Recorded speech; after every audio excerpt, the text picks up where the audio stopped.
Hey everybody, welcome to my channel. Today we're going to work on the Yokomo SD9 sports kit. If you haven't seen the unboxing video, I'll put a link in the description below.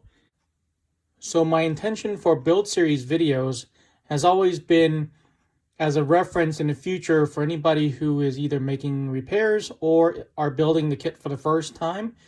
So with that said, I want to keep all of the individual videos indexed that are easy to find. So strange thing about this kit is it jumps from bag one from the suspension mounts and then goes all the way, somehow jumps to solid axle assembly and the ball diff assembly. Those two things don't really match together. So instead of mixing them together, I thought I would just go ahead and do the suspension mount, which is going to be real quick, and then introduce all of the components I'm going to be installing on into this car. So let me tell you what my intentions are for this kit. My local racetrack has recently restarted racing again, and I wanted to put a car into the 17.5 sportsman class. I will be racing with the TT02 this upcoming weekend in the beginner class just to get my feet wet again. But I wanted to build another car that I can easily tune and has all the adjustments that I like to make in a race car. So that's why I bought this. This is an older model car, like I mentioned in the unboxing video. This is the same age as the TT02. It was first introduced in 2013, but unlike the TT02, there aren't that many hop-up parts or any at all, and replacement parts are going to be harder to come by. I may have to source them from Europe or even Asia. So I have to be real careful, but I've read that this car is very durable. So unless I run into the wall, I think everything is going to be fine. So let's start with the electronics. Usually I've been using the FlySky transmitter receiver. I bought 6 of these receivers when they were on sale, so I think I'm going to be using them for a while.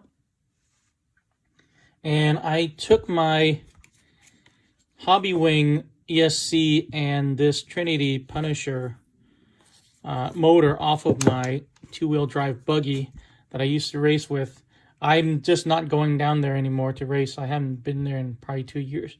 So I thought I would salvage that and repurpose it for this car. It is a 17.5 motor, and I did want to improve on what I had in the buggy in terms of servo wise. So I got this ProTech PTK 130SS high voltage servo, and it's quite fast. And it is full size, it's not a low profile.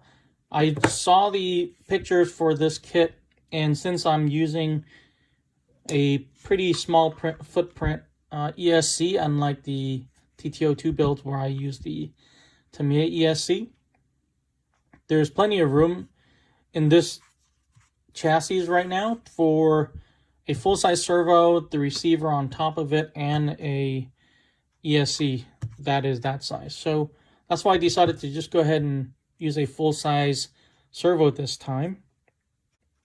So you can say it's a little bit out of laziness and a little bit of wanting to reduce the weight on the car. So I'm going to be running shorty pack. As you can see, these were originally using 4mm bullets. I don't have to resolder anything. So I'm going to try using the shorty packs. And the advantage of the shorty pack is I can actually adjust the weight distribution. I just need to find the right foam sizes to space them in. And let me show you the body and then the wheels.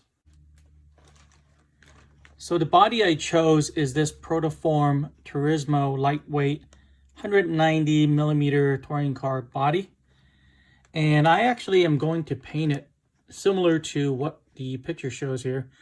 It reminds me of the Marlboro Racing livery, and that is one of my favorite paint schemes and liveries of all time in the racing world.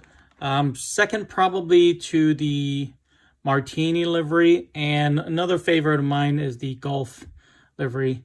But there's so many out there, but Marlboro is one of the top 3 that I really like. So that's what I'm going to do. So with that, these white wheels will go along with the white and red body. So there we are. I've introduced all the pieces.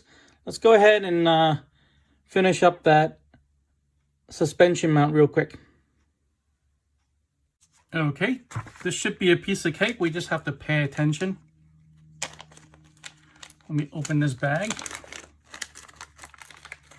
And there are 4 suspension mounts there and a few screws. So let me take a look at this. This says FF, and then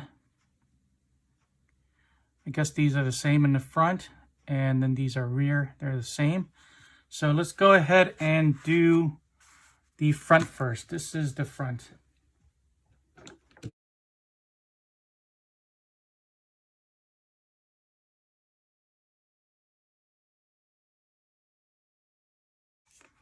Okay.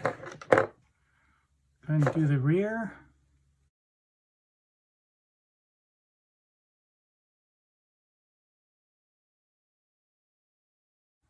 All right, that wraps up bag 1. In the next video, we're going to be working on bag 2, which are the solid axle assembly and the ball diff assembly. They look quite interesting to build. I'm looking forward to that. It's a little bit complicated, but look forward to it. Definitely a lot more sophisticated than the TTO2 diffs. So I look forward to building this. So thanks for watching. Please drop a like and subscribe if you haven't already, and I'll see you guys in the next one.